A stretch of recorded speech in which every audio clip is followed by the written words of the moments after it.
Lockdown के बाद अपना व्यवसाय चला रहे ठेला व्यवसायियों पर नगर निगम चला रहा हथौड़ा।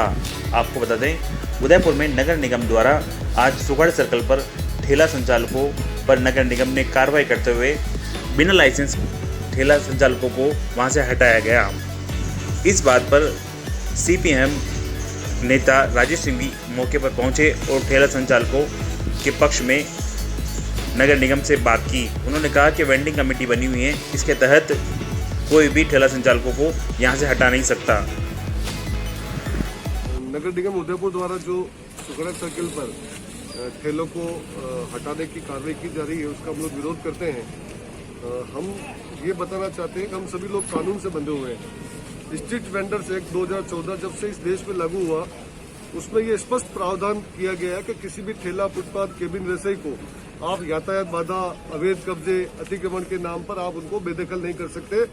और उस कानून के लागू होने से जितने भी अधिकार नगर पालिका कानून में हो या पुलिस एक्ट में हो, वो सारे अधिकार जो है अपने आप ही उस कानून के खत्म हो जाते हैं, यानी ये कानून लागू होता है उसके बाद। अब रहा सवाल इन ठेला, फुटपाथ, केबिन व्यवसायों के बारे में कौन निर्णय लेगा, तो इसके बारे में टाउन वेंडिंग कमेटी बनी है, हमारे उदयपुर में बनी हुई है, जिसमें 25 सदस्य है और 10 सदस्य उसमें ठेला, फुटपाथ, केबिन व्यवसायी है। तो इन टाउन वेंडिंग कमेटी में ही निर्णय लेने का अधिकार है कि किसी भी ठेला, फुटपाथ व्यवसायी को कैसे आप शिफ्ट करें, हटाने का तो बात ही नहीं है। इस तरह से हम लोग ये भी बताना चाहते हैं कि हम लोग भी इस शहर के नागरिक हैं। हम लोग भी चाहते हैं शहर सुंदर हो, लोगों को कोई दिक्कत नहीं हो उनके वाहन चलाने आने में, लेकिन इसका मतलब ये नहीं है कि सबसे पहले निशाने में गरीब आए, ठेले वाला आए। आज स्मार्ट सिटी की बात की जा रही है और सबसे पहले जो है हथौड़ा इस ठेले वाले पे चलाया जा रहा है, वो बिल्कुल गलत है।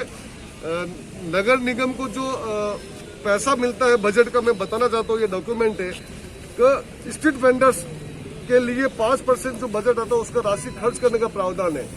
5 लाख रुपए 2018-19 में मिले, लेकिन खर्च किए मात्र 5,912 रुपए। यानी इनकी सोच पता लगती है कि इनके छाया की व्यवस्था, इनके बैठने की व्यवस्था, पानी की व्यवस्था, लाइट की व्यवस्था और भी मनोरंजन की व्यवस्था, कई तरह की व्यवस्था इस कानून में करने का प्रावधान है, लेकिन वो कोई काम नहीं करेंगे। हमने पूछा था कि आपने 2016 में सर्वे हुआ, उसके बाद आपने उदयपुर में सर्वे करने का आपने प्रस्ताव लिया कि नहीं लिया टाउन वेंडिंग कमेटी में, तो इसमें लिखा है टाउन वेंडिंग कमेटी की बैठक में स्ट्रीट वेंडर्स का सर्वे कराने का प्रस्ताव लिया गया है। वो 4 साल पहले लिया गया है।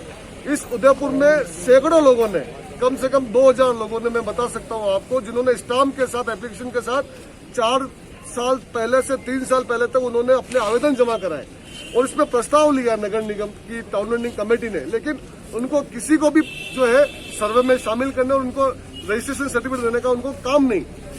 तो ये स्थिति हमारे यहाँ पर चल रही है एक तरह से। इसलिए हम लोग यही बताना चाहते हैं कि यहाँ पर जो हमारे ठेला व्यवसाय से हम लोग मिले, तो वो 15 से 20 ऐसे ठेले वाले हैं जिनको कह रहे हैं कि भाई हमको यहाँ से हटाया जा रहा है। तो हम लोग उनको भी कहना चाहते हैं कि नगर निगम की अवैध कार्रवाई है और यहाँ पे जो बोर्ड लगाया है इसको भी हम लोग चैलेंज करेंगे, जिसमें कोई अधिकार नगर पालिका कानून के अंतर्गत अब नहीं बचता स्ट्रीट वेंडर्स एक्ट लागू होने के बाद में।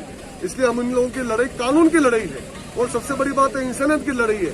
अगर स्मार्ट सिटी के नाम पर एक भी मजदूर को, गरीब को अगर आप बेरोजगार करते हो, तो मुझे लगता है कि वो स्मार्ट सिटी हमारे काम की नहीं है। और ज्यादा रोजगार का अवसर पैदा करो तो वो स्मार्ट सिटी हमारे काम की है। इसलिए हम लोग कल ही कलेक्टर और कमिश्नर से मिलेंगे, जो कमिश्नर टाउन वेंडिंग कमेटी के अध्यक्ष भी है, और अगर उन्होंने सही निर्णय नहीं लिया और टाउन वेंडिंग कमेटी की बैठक बुला के उदयपुर में और भी लोग बढ़ रहे हैं, ठेले वाले इस लॉकडाउन के बाद कम से कम 3-4 हजार लोग और बढ़ गए।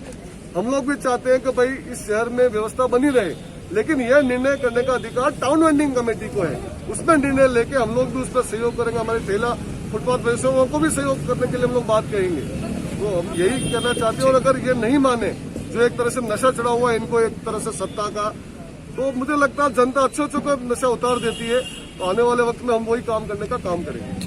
मोहम्मद टाउन वेंडिंग कमेटी सदस्य हूँ मैं। ये नगर निगम की जो कार्रवाई हो रही है ये गलत है। इनको हक ही नहीं कहा कि कार्रवाई करने का। टीबीसी मेंबर का इसमें रोल है जो ठेला हटाना नहीं हटाना, लेकिन ये हटाना तो बिल्कुल गलत है। उदयपुर में 2% मतलब 12,000 ठेले वाले को लाइसेंस देने का है, लेकिन 3,024 को देख के नहीं ये कहते हैं कि अब बस बहुत हो गया, ये गलत है। इतने जो पुराने ठेले वाले हैं उनकी फाइलें जमा करके नगर निगम के जो छूट गई है उनकी फाइलें जमा करो नगर निगम में। नगर निगम में ऑनलाइन जमा कराइए, फाइलें जमा कराइए। वो कच्चे डिब्बे में नाक दिए, हम उनके पूछते हैं फाइलें क्या हुआ, कभी कितने को कच्चे डिब्बे में नाक दिए, कभी कहते हैं कि पता नहीं कहाँ गई वो फाइलें। ये नगर निगम चाहती नहीं कि ठेला वाले जो छूट गया उनको लाइसेंस दें। ये गलत है, ये नगर निगम कार्रवाई गलत है। जिनको हटाया गया है वो बरसों पुराने ठेले वाले यहाँ पर, उनको नहीं हटाया जाए, उनको भी यहाँ पर लगाया जाए। ये यही आग्रह है हमारा बस।